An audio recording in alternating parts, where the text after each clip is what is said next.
Why is it important to know whether a compound is soluble in water or not? The answer is because it allows us to predict whether we will have a precipitation reaction. Now, the question is, what are precipitation reactions? Let me give you an example. If you have a compound AB and the compound is soluble in water, and you react it with compound CD, which is also soluble in water. And if this reaction is a double displacement reaction, and you end up with a compound AD that is not soluble in water, which means it remains a solid. And you also get compound CB, which is soluble in water. When this type of situation occurs, we say we have a precipitation reaction. The insoluble solid is called a precipitate. Now remember, precipitation reactions are double displacement reactions. And if you know your solubility rules, you can predict whether a reaction will lead to the formation of a precipitate or not. Let us take a look at an example. Does a precipitate form when an aqueous solution of potassium iodide and lead 2 nitrate are combined? So we have potassium iodide, which is soluble in water. How do we know that it is soluble in water? If you look at rule number 1 on the solubility rules, anything that contains potassium will be soluble. When we mix it with lead 2 nitrate, lead 2 nitrate is soluble in water. How do I know? Anything that contains nitrate will be soluble in water. That is rule number 2.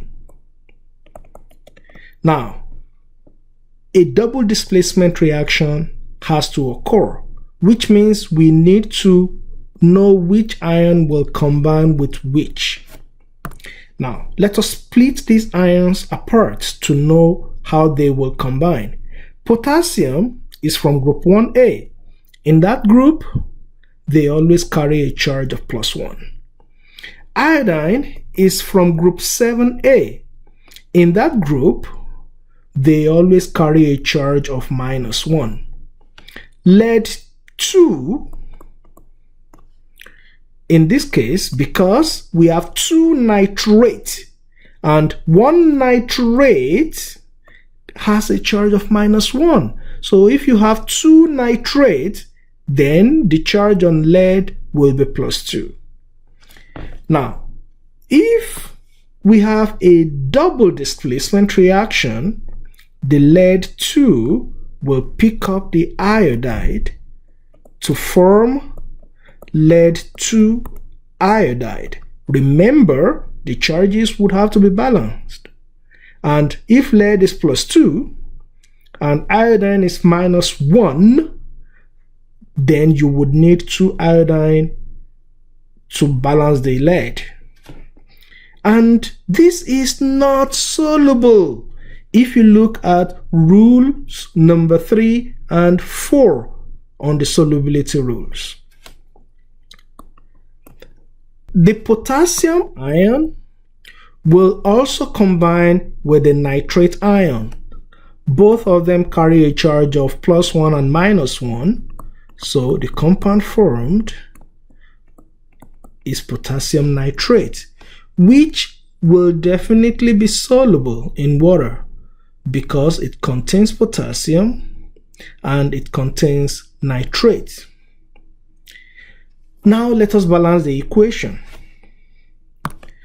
we have two nitrates on this side. So if I place a 2 right here, the nitrates will be balanced.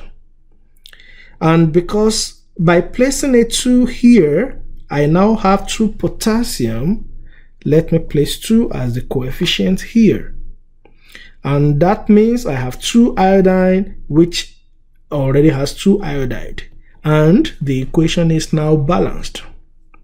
So do we have a precipitate when we mix potassium iodide and lead 2 nitrate? Yes, we have a precipitate, and this is the precipitate.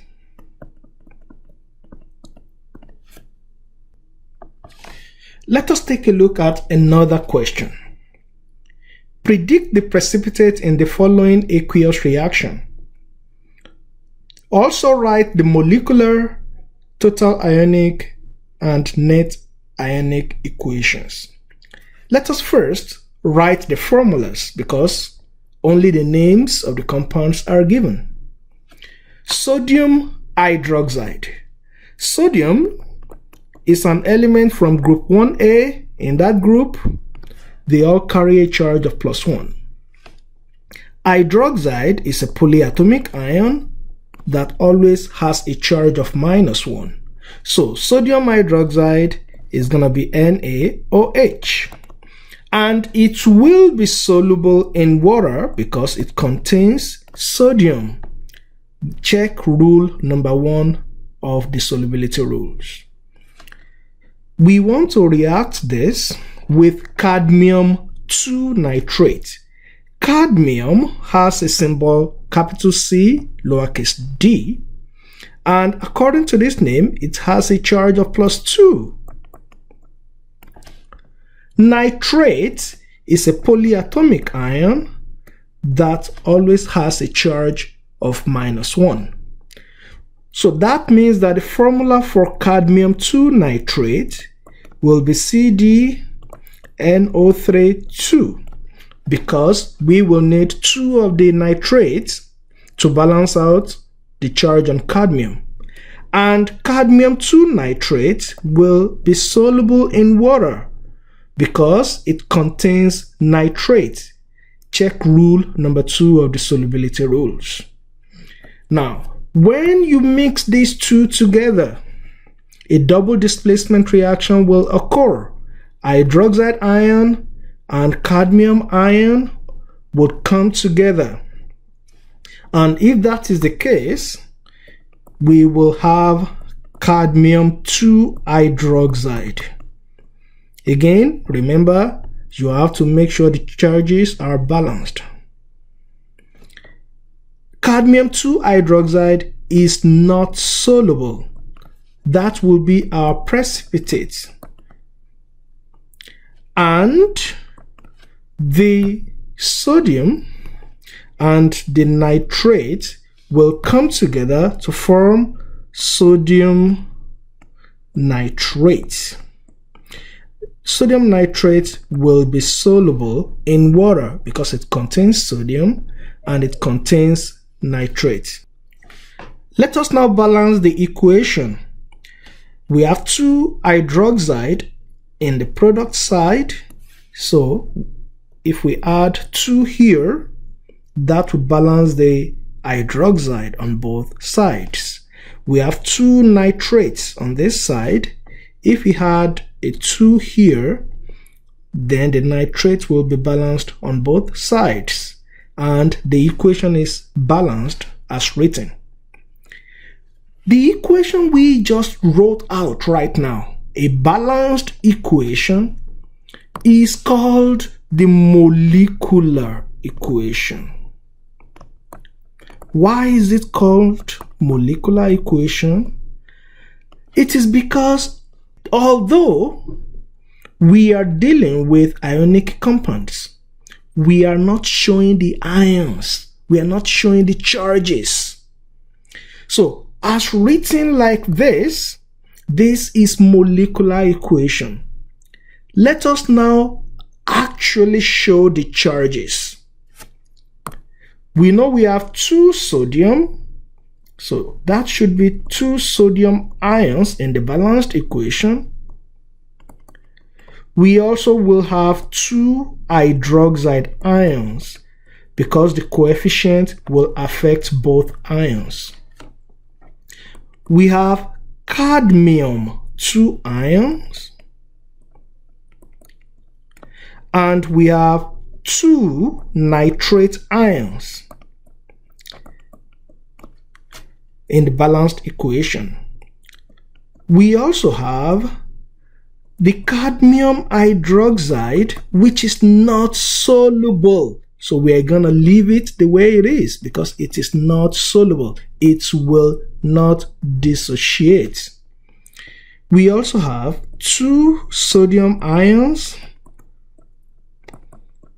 and 2 nitrate ions. The equation as written right now, where we show all the charges, is called the total ionic equation. Now, let us remove redundancies. What does that mean? Some ions occur on both sides of the equations. For example, the 2 nitrate ions here can also be found on that side. And the sodium ions occur on both sides. If we remove the ions that occur on both sides, we will be left with 2OH minus,